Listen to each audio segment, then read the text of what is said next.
Hello जी, good morning. कैसे हैं आप सब? तो जी मंडे का वीडियो रहने वाला है। तारीख है 20 नवंबर, टाइम हुआ है सुबह के पौने 7 बजे का और मेरा ज़्यादातर काम मैं अपना निपटा चुकी हूँ सुबह का। दोनों बच्चों ने आज जाना है, लकी का एग्ज़ाम है और खुशी को जाना है डाउट सेशन के लिए। तो दोनों ही बच्चों के लंच और ब्रेकफास्ट की तैयारी मैंने कर दी है। बच्चे ब्रेकफास्ट कर रहे हैं, लंच मैंने अभी पैक किया नहीं है। तब तक मैं आ गई हूँ कपड़े निकालने के लिए। सुबह उठते ही मैंने जो है साइकिल अपनी मशीन की सेट कर दी थी और आज मैंने सबसे पहला लॉट निकाला है सफ़ेद कपड़ों का। सफ़ेद कपड़े डेली के जो एक दो होते हैं ना, मैं नॉर्मल कपड़ों के साथ में धो देती हूँ। लेकिन जैसे मेरे हस्बैंड की शर्ट्स हैं, बच्चों के लोअर हैं, मेरा एक आधा सूट या लेगिंग वगैरह हो जाती है, तो उनको मैं इकट्ठा करके वाइट कपड़ों का अलग से जो है मैं एक लॉट धो लेती हूँ। जिससे ये रहता है कि ना तो दूसरे कपड़ों का रुआं चिपकता है, ना कलर एक दूसरे का चढ़ने का डर रहता है।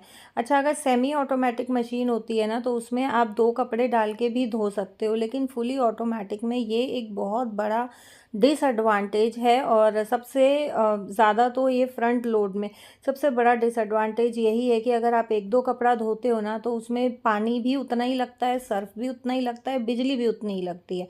तो मेरी नीयत ये रहती है कि जब एक लॉट जितने कपड़े हो जाए ना, तभी जो है मैं सफ़ेद कपड़ों की साइकिल मशीन में सेट करूं। और अंदर का काम मेरा लगभग हो चुका है, तो बस मैं साथ साथ लगी हूँ कपड़े फैलाने के लिए, क्योंकि मौसम आप देखो कितना अंधा अंधा धुंधला धुंधला मौसम हो रखा है।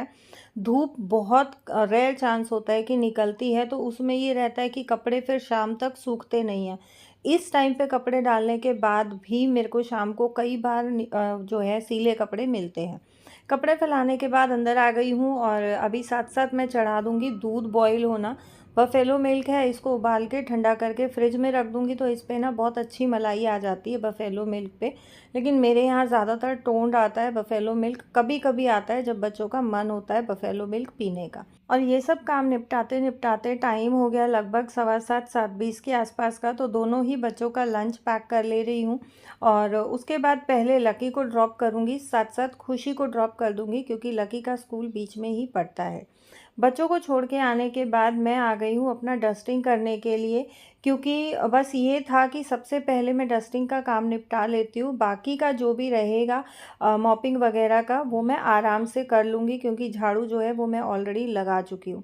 अच्छा, कई बार कई बहनें पूछती हैं कि आपके घर में इतनी सारी बॉटल्स रहती हैं, आप कूड़े में डालते हो, आप डस्टबिन में नहीं डालते हो। तो ये 1-1 लीटर की बॉटल होती है, अगर इसको हम डस्टबिन में डाल देना तो डस्टबिन बॉटल से ही फुल हो जाता है। तो मैं क्या करती हूँ, मैं किचन की बालकनी में इकट्ठी कर देती हूँ। झाड़ू जब लगता है तो ये झाड़ू के साथ कूड़े में चली जाती हैं और फिर हम पॉलीथीन में इनको डाल के रख देते हैं। कुछ बहन भाई नए जुड़ रहे हैं चैनल के साथ, तो उनको बस ये डाउट रहता है कि इतनी सारे बॉटल्स का हम लोग करते क्या हैं। तो जी हम पीने के लिए मिनरल वाटर यूज़ करते हैं। आरओ का पानी हम लोग नहीं पीते हैं, क्योंकि हमारी सोसाइटी में समरसीबल है और उसमें बहुत ज़्यादा मिट्टी आती है, जो कि पीने में जो हमें लगता है कि भाई हार्मफुल रहती है, क्योंकि बच्चों को भी 1-2 बार प्रॉब्लम हो चुकी है। तो बस खाना बनाने के लिए मैं आरओ का पानी यूज़ करती हूँ। और यहाँ ड्राइंग रूम में ये वाला जो कबर्ड है, ये मैंने लकी की बुक्स के लिए जो है छोड़ रखा है, और इसमें सारी लकी की बुक्स हैं, क्योंकि उसकी जब ट्यूशन क्लास होती है ना, तो ट्यूशन क्लास उसकी ड्राइंग रूम में ही होती है। तो यहाँ थोड़ा-सा ईज़ी और कन्वीनिएंट रहता है, टाइम भी बच जाता है कि उसकी यहाँ क्लास होती है, तो जो बुक चाहिए वो यहीं से लेके और अपना क्लास कंटिन्यू कर लेता है। यहाँ हस्बैंड बैठे हुए हैं, तो साथ-साथ मैं उनसे बातें कर रही हूँ। तो बस यही रहता है कि जब बातें करते-करते काम करते हो ना, तो पता नहीं चलता है कि काम कब हो जाता है। और हम लोगों को थोड़ा-सा ये मॉर्निंग का ही टाइम मिलता है कि हमारा घर से रिलेटेड कोई चीज़ है, काम से रिलेटेड कोई चीज़ है, पर्सनल कोई बात है, तो हम लोग इस टाइम पे डिस्कस कर सकते हैं, जो ये 10-15 मिनट का टाइम होता है। और अब दिन जैसे छोटे हो गए हैं, गर्मियों में तो ये रहता था कि मैं काम छोड़ के थोड़ी बहुत देर बैठ भी जाती थी। लेकिन सर्दियों में दिन छोटे हो जाते हैं, तो नीयत मेरी यही रहती है कि आप जहाँ मैं काम कर रही हूँ वहाँ बैठ जाओ, और मैं काम करते-करते आपसे बात कर लूँगी। तो बस यही थोड़ा-सा इस तरीके से टाइम का मैनेजमेंट मुझे रखना पड़ता है। अच्छा, एक बहन मुझसे बार-बार पूछ रही हैं, लगभग हर वीडियो में वो पूछती हैं कि आप खुशी से काम क्यों नहीं कराते हो? आप अपनी बेटी से काम क्यों नहीं कराते हो? तो जी देखो, बच्चे मेरे अभी उस स्टेज पे हैं कि काम से ज़्यादा उनकी पढ़ाई मेरे लिए इम्पॉर्टेंट है। प्रायोरिटी बेस पे मेरे बच्चों की पढ़ाई मेरे लिए रहती है। काम का क्या है, काम मैं कर सकती हूँ, नहीं होता है मैं छोड़ देती हूँ, थोड़ी देर के बाद कर सकती हूँ। लेकिन इस टाइम पे जो मेरे बच्चे जिस स्टेज पे हैं, बेटा 10th में है, बेटी भी जो है प्रिपेयर कर रही है, कोचिंग ले रही है, अपना तैयारी कर रही है कंपटीशन एग्ज़ाम की। तो बस इस टाइम पे मैं ये चाहती हूँ कि मेरे बच्चे अपनी सिर्फ़ और सिर्फ़ पढ़ाई पे फ़ोकस रखें, काम में इधर-उधर बच्चों का ध्यान ना बटे। क्योंकि ये स्टेज ऐसी होती है ना कि इस टाइम पे अगर मैं बच्चों को अपनी वीडियोज़ के लिए यूज़ करूँ, या फिर मैं बच्चों को अपनी वीडियोज़ के लिए काम में लगाऊँ, या मैं वीडियोज़ के लिए नहीं भी वैसे भी काम में लगा के रखूँ, तो बच्चों की कहीं न कहीं मैं खुद से ही पढ़ाई का नुकसान करती हूँ। जो चीज़ मैं नहीं करना चाहती हूँ, और बस यही रीज़न रहता है कि मेरे बच्चे ज़्यादा अब आप लोगों को काम करते हुए नहीं दिखाई देते हैं। अगर करते भी हैं तो ऑफ़ कैमरा थोड़ा बहुत हेल्प कर देते हैं कि अपना बिस्तर वग़ैरह उठा दिया, बस इतना। अब आपने देखा कि सुबह लकी स्कूल गया, वो पढ़ रहा था उठ के, तो बुक्स उसकी यहीं रखी हुई थी, और सुबह में बच्चों के पास इतना टाइम नहीं होता, तो अभी मैंने उठा के रखी। तो काम मुझे करना ही है। मुझे ये रहता है कि ठीक है, मैं काम करूँगी, धीरे-धीरे करूँगी तो सारा दिन मेरा टाइम पास होता रहेगा, मुझे काम मिला रहेगा, और मुझे ज़्यादा अकेलापन भी फ़ील नहीं होगा। यहाँ जो है मेरे ये सोफ़े के कवर पुराने वाले सोफ़े के थे, तो ये मैंने निकाल लिए हैं। पहले मुझे ये था कि इस सोफ़े पे मैं कवर नहीं लगाऊँगी, लेकिन जैसे बच्चे यहाँ बैठ के पढ़ते हैं ना, तो कई बार होता है कि हम लोग खुद भी अगर लिखने का कोई काम कर रहे हैं, पता नहीं चलता है कि पेन से हाथ नीले कब हो जाते हैं। तो सोफ़े पे 3-4 जगह जो है पेन चला हुआ है, तो मुझे ये रहा कि नहीं, मैं इस पे कवर लगा देती हूँ, और कवर लगाने के बाद अगर पेन चलेगा भी तो कवर पे चलेगा, सोफ़ा गंदा नहीं होगा। ये कवर मैंने निकाले, मैं लगाने तो लगी, मुझे ये लगा था कि शायद कवर अच्छे नहीं लगेंगे, लेकिन लगाने के बाद जो है बहुत ज़्यादा ऑड भी नहीं लग रहे हैं। हालाँकि ये कवर पुराने हो गए हैं, और कवर में ना लेंट आ गया है बहुत ज़्यादा। तो जैसे ही मेरा मार्केट का चक्कर लगेगा, अब मैंने आइडिया ले लिया है, तो मैं इस सोफ़े के नए कवर जो है ले आऊँगी, कि कवर इस पे बुरे नहीं लगेंगे, और मुझे कौन से कलर का कवर लाना है, थोड़ा आइडिया मिल गया है। तो बस अब जल्दी ही मैं इसके नए कवर ले लूँगी।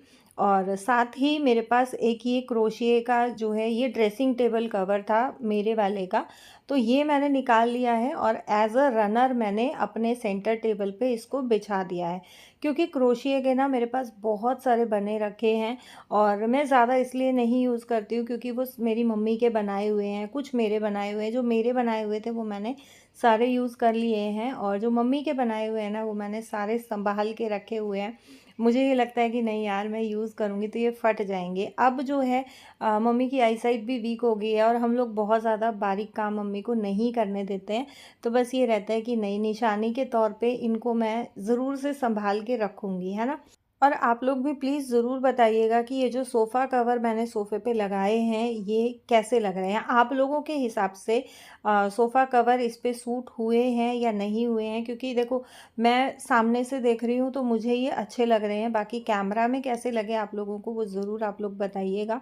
ऊपर इस पे मैं कवर नहीं डालूँगी, नीचे-नीचे बस मैंने कवर बिछाया है। और ये जो मेरे पास छोटे-छोटे जो है ये गुड्डे हैं 4, ये भी मैंने सेंटर टेबल पे ही लगा दिए हैं। ये पहले मेरे टीवी पैनल पे लगे हुए थे, और ये फ्लावर वाज़ तो मेरे टेबल पे रहता ही है जिस दिन से टेबल आया है।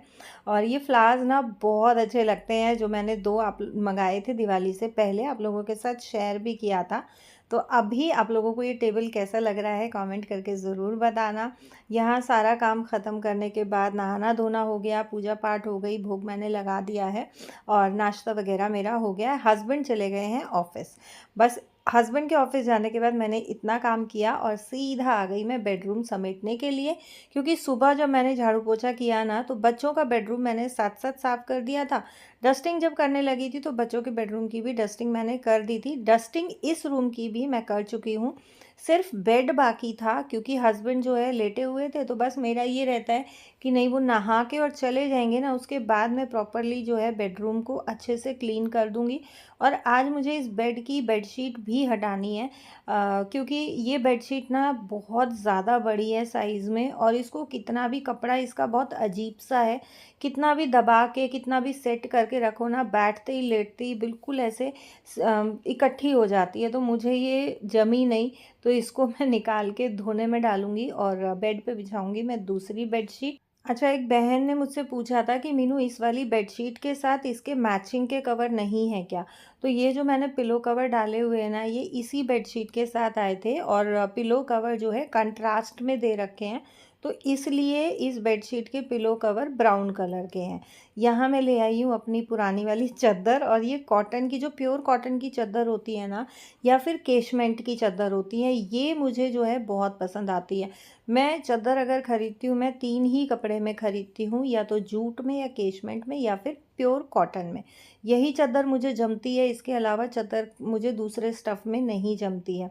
विंटर्स में जो है, जब ज़्यादा सर्दियाँ आ जाती हैं, तो फिर मेरी वुलन बेडशीट्स निकल जाती हैं, तो मैं वुलन बेडशीट्स बिछाती हूँ, क्योंकि वुलन बेडशीट भी जल्दी से इकट्ठी नहीं होती है अगर आप अच्छी क्वालिटी की लेते हो। अगर आप हल्की वाली लेते हो ना, तो वो भी जो है इकट्ठी हो जाती है। तो बस ये मेरा जो है बेडशीट्स के कलेक्शन का थोड़ा-सा अपना एक जो है पर्सनल चॉइस रहता है। अच्छा, ये बेडरूम की क्लीनिंग के साथ-साथ मेरा घर का काम भी सारा निपट गया है, और आज मैं सोच रही हूँ कि मैं एक सूट अपना काट लूँ। अगर मैं कटिंग करती हूँ, तो नेक्स्ट वीडियो में आपके साथ सूट की कटिंग शेयर करूँगी।